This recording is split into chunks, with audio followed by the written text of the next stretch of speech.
Salut tout le monde, c'est Taken. Aujourd'hui, une nouvelle vidéo assez rapide pour vous présenter une config à 1000 euros. Donc 1000 euros, c'est pas rien, c'est pas un petit investissement pour un PC, ou plutôt un investissement dans la vie de tous les jours. Mais voilà. Donc aujourd'hui, je vous fais cette vidéo tout simplement parce que une config à 1000 euros, il y en a peut-être qui veulent s'en payer une, mais qui ne savent pas quel composant prendre et qui souhaitent surtout monter leur premier PC en étant sûr des composants qu'ils prennent. Voilà, donc c'est une config que j'ai assez bien recherché sur internet et que j'ai fait ensuite sur Top Achat. Bien sûr, vous pouvez la retrouver à bien moins cher si les composants vous arrivez à les trouver un petit peu moins cher sur 2-3 sites comme ça, des sites sûrs bien sûr. Par contre, moi je vous mettrai juste le lien de la config en description, tout simplement parce que voilà, vous avez toutes les références directement, vous avez juste à les taper sur internet et vous trouvez les meilleurs prix. Voilà. Donc on commence tout de suite par la AMD Ryzen 5. Voilà, donc en 1600 en overclock, je crois. Voilà, donc là, avec un socket AM4, on va pouvoir associer avec ça une ASRock Gaming K4. Mais le problème, c'est qu'au début, je voulais mettre là, là, enfin justement, je voulais mettre celle-ci, mais du coup, je suis plus parti sur la Killer SLI, mais c'est juste pour voir le prix que ça donnait avec la Gaming K4. Voilà. Donc vous vous retrouvez avec une config à 1172 euros. On verra ça à la fin. Mais voilà. Donc là vous avez de la DR4. Hein, c'est obligé avec celle-ci. Je vous conseille vraiment de la prendre parce que elle est pas hyper chère et puis elle propose la DDR4. Bon, après la DDR4 c'est un peu cher, mais voilà, c'est vrai, ça fait vraiment le taf et tout ça.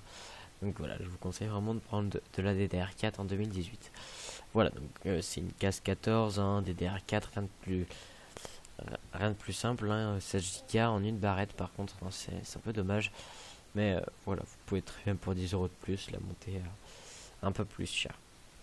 Voilà, donc le ventirad qui est pas obligé, mais que je conseille vraiment quand on a une config à ce prix là, c'est un petit ventirad comme ça à 50 euros. Chez Be Quiet, ça fait vraiment le taf et je vous conseille vraiment. Voilà, donc là il refroidit vraiment, et puis Be Quiet, vous allez pas trouver un peu de la merde. Voilà, donc vous êtes sûr avec Be Quiet. Voilà. On fait comme on n'a pas assez d'argent pour faire pour prendre une carte graphique de 8 Go chez AMD, ce que je conseille c'est vraiment de prendre un SLI, voilà, en 4 Go. Une RX 560 overclockée, ça fera vraiment le taf et ce sera bon pour faire un SLI. Voilà. Donc le SSD, pareil, je le conseille vraiment pour une config à 1000 euros, enfin 1100 euros, ça dépend un peu de ce que vous ajustez à votre prix. Par exemple, si vous enlevez le SSD, si vous enlevez le ventirad, vous arrivez à 1000 euros. Voilà. Euh, c'est vraiment deux choses facultatives, pardon. Mais voilà, je vous conseille vraiment de les prendre. Le disque dur vraiment chez Western Digital à 1 Tera, il a vraiment descendu. Donc je vous conseille vraiment de prendre celui-ci. Il n'y a pas de, il y a pas d'autre, il n'y a pas d'autre rapport qualité-prix mieux que celui-ci. Voilà, donc moi le boîtier, vous faites comme vous souhaitez. Vous pouvez en prendre un à 30 euros, ça changera pas grand-chose. C'est juste le design et peut-être comment gérer tout, voilà, à l'intérieur. Mais si c'est pas vous qui le montez, c'est pas très grave. Voilà. Donc il supporte les mini ATX, donc c'est un boîtier ATX en fait. Euh, ensuite on peut choisir une alimentation Thermaltake de 700 watts, donc 700 watts en certifié 80+. Vous avez aussi la Cooler Master qui est au même prix je crois. Mais bon, ça dépend, c'est juste la marque là pour le coup, parce que Thermaltake est une bonne marque aussi, mais je crois qu'elle est en bronze aussi, la Cooler Master. Donc je vous conseille vraiment de prendre la Cooler Master si vous êtes plus centré chez cette marque. Moi je préfère Thermaltake, donc je reste chez eux. Voilà. Euh, Au niveau prix, je préfère largement Thermaltake. Mais niveau qualité, c'est vrai que Cooler Master est peut-être un petit peu mieux. Voilà. Mais sinon, c'est une config qui est plus orientée pour les personnes qui souhaitent vraiment se lancer dans le gaming, qui souhaitent vraiment bien débuter dans le gaming. Et, et voilà.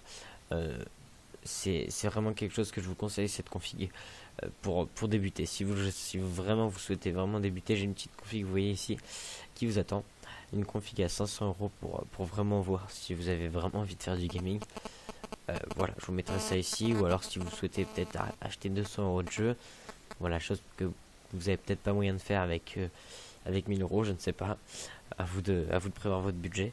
Voilà, je vous sors cette vidéo là de 500 €, même si c'est pas trop logique, dans quelques jours. Et voilà, moi je vous dis à la prochaine, c'était Taken. Merci d'avoir regardé la vidéo et salut.